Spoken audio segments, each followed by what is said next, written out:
Attorney Christina Conti, kahapon po nasan kayo nung lumabas yung balita na inaresto na po ang Pangulong Duterte? And medyo curious lang po ako, were you really surprised? Kasi kumbaga, a few days before lang nagkausap po tayo dito, sinasabi nyo nga wala kayong idea with arrest warrant, and then a day after, inaresto na po ang Pangulong Duterte, dating Pangulong Duterte. Kayo po ba talaga ay nasurpresa dito sa naganap na pag-aresto?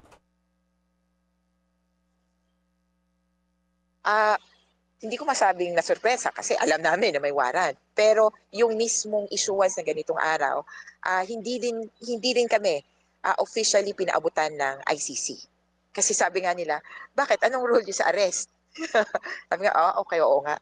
Sige lang, bahala na kayo. Kaya kahapon, nasa May Makati ako, may hearing talaga ako. Ito naman sa red tagging. Ang kasama namin sa korte, respondent siya kasi sa kasong to, si Lorraine Badoy. Fresh from the airport yata. Sabi ko nga ba, kakakita ko lang to nito sa Twitter na umiiyak.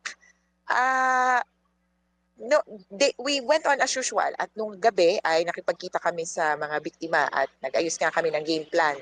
Hindi kami inarush kasi napaghandaan na at alam namin kung ano yung gagawin.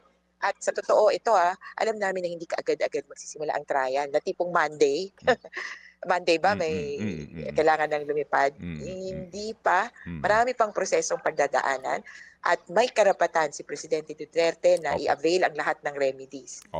Kung ano ang nilalasap niya ngayon na due process, sana maalala niya yung mga pinagkaitan niya noon.